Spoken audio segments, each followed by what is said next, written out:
Venezuela possui cerca de 300 bilhões de barris de petróleo em seu subsolo. É significativamente mais do que a Arábia Saudita e o Irã possuem. Por décadas, essa riqueza colossal financiou um Estado gigantesco e onipresente. Mas essa mesma fortuna criou uma armadilha econômica mortal: a dependência absoluta de um único produto de exportação. Quando o preço do barril despencou nos mercados globais e a gestão técnica foi substituída por lealdade política, o motor da economia travou. O que era bonança virou escassez severa, e o que era uma democracia vibrante se transformou em um regime isolado. Naquela época, entre os anos 70 e o início dos 80, o país vivia o que ficou conhecido como a Venezuela Saudita. Caracas era um canteiro de obras frenético, onde cassinos luxuosos e lojas de grifes europeias eram o padrão. O consumo era tão exagerado que se dizia que era mais barato voar para Miami para fazer compras do que comprar no mercado local. As ruas eram inundadas por carros americanos de motor 8 cilindros, alimentados por uma gasolina que custava menos que água mineral. Era uma era de opulência que parecia infinita, onde a classe média viajava o mundo e o país era o destino preferido de investidores globais. No auge, a petroleira estatal PDVSA produzia mais de 3 milhões de barris por dia. Hoje, depois de anos de corrupção e abandono, a produção luta para chegar a 700 mil barris. Essa queda representa a destruição da fonte de 95% de todas as divisas estrangeiras que entravam no país. Sem dólares no caixa, a nação perdeu a capacidade de comprar no exterior aquilo que ela própria parou de produzir. A partir daí, a Venezuela mergulhou em uma espiral inflacionária que corroeu o poder de compra em questão de semanas. Hoje, a inflação anualizada supera 600%.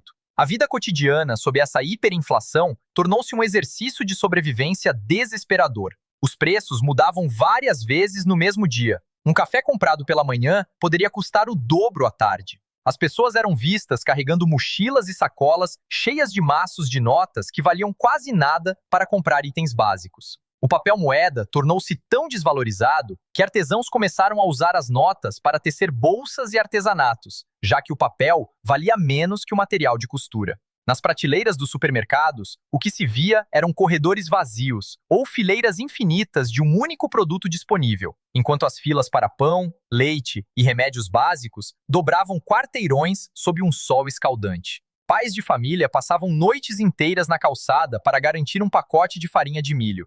Esse desajuste gerou o paradoxo da gasolina. Um país sentado sobre um mar de combustível, mas que precisa importar o produto de fora, porque suas refinarias internas pararam de funcionar por falta de peças, técnicos qualificados e manutenção básica.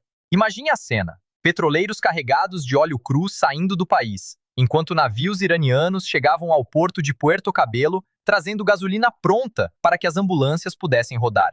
A deterioração atingiu a infraestrutura básica de forma avassaladora. O país que exportava energia elétrica passou a viver sob blackouts constantes que duram dias, paralisando hospitais e escolas. Durante os grandes apagões nacionais, a comunicação era cortada e as pessoas precisavam subir em colinas para tentar captar um sinal de celular e avisar aos parentes que estavam vivas.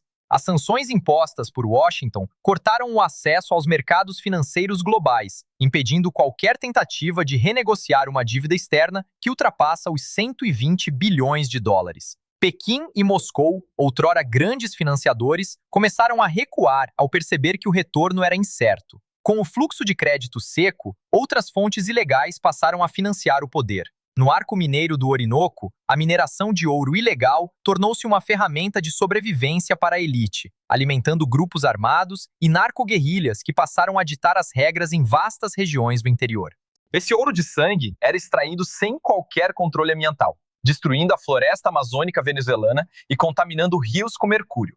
Tudo para manter as contas do regime no exterior funcionando por mais alguns meses.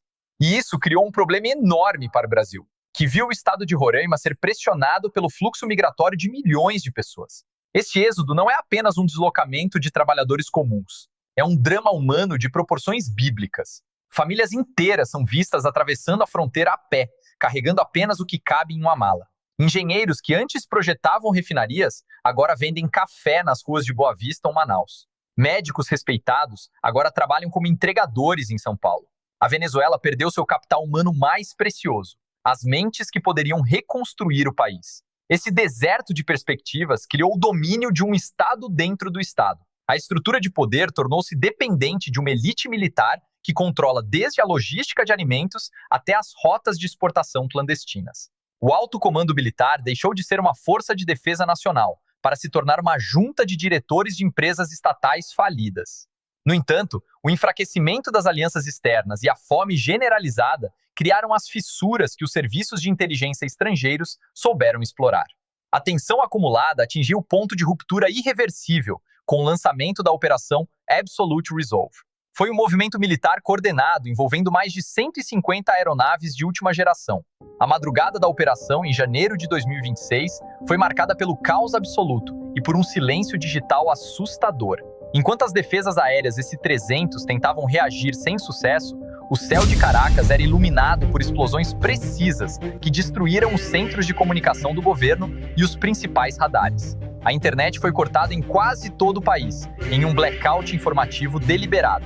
A população, mergulhada na escuridão de mais uma falha elétrica, não sabia quem realmente controlava o território. Rumores de golpes e contragolpes se espalhavam por rádios de ondas curtas, enquanto comboios de blindados sem insígnias ocupavam as avenidas principais de Caracas. Relatos de testemunhas afirmam que helicópteros de transporte pesado pousaram diretamente no pátio do Palácio de Miraflores e no complexo militar de Fuerte Tiuna, em uma ação que durou menos de 40 minutos. A captura de Nicolás Maduro e sua rápida transferência para o convés do USS Iwo Jima, que aguardava em águas internacionais, marcaram o fim de uma era. Mas a queda do homem forte não resolveu o desordenamento financeiro. Delcy Rodrigues assumiu a presidência interina, sob um acordo de transição vigiado, mas a administração real do país passou a ser acompanhada de perto por potências estrangeiras. Hoje, a produção de petróleo passa por uma gestão externa rigorosa para garantir que a receita seja usada para a reconstrução mínima e para o pagamento de dívidas humanitárias urgentes. O resultado é uma nação tecnicamente sob nova gestão, mas que ainda luta para desmantelar as redes de mineração ilegal e o crime organizado que se tornaram o sangue do sistema nos últimos anos. Os portos agora estão sob supervisão internacional para impedir o contrabando de recursos. Os produtos importados ficaram até 30% mais caros nas últimas semanas devido à incerteza da transição. E a recuperação econômica total deve levar pelo menos 25 anos para retornar aos níveis de prosperidade de outrora. A transição é lenta, dolorosa e cheia de riscos, com milícias locais ainda resistindo em áreas remotas do país. A imagem de Maduro aguardando o início de seu julgamento em Nova York é um lembrete poderoso sobre a transitoriedade do poder absoluto. A promessa de uma revolução social terminou em uma tragédia humanitária e em uma intervenção militar que alterou o equilíbrio de forças na América Latina para sempre. Existe hoje uma geração inteira de venezuelanos que nasceu após o auge do país e nunca viu aquela Caracas moderna. Para esses jovens, as filas e a escassez são o único normal que conhecem. Eles cresceram ouvindo histórias de um país rico que parece mais uma lenda do que uma realidade histórica. A Venezuela não faliu por falta de recursos. O país ruiu pelo desmonte sistemático das instituições e pela corrupção que corroeu sua maior empresa. Esse antigo símbolo de progresso da região agora luta diariamente para restaurar o básico: luz elétrica, água potável e comida acessível. A Venezuela não é apenas uma tragédia vizinha.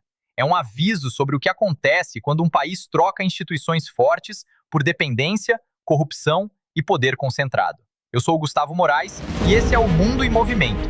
Até a próxima análise.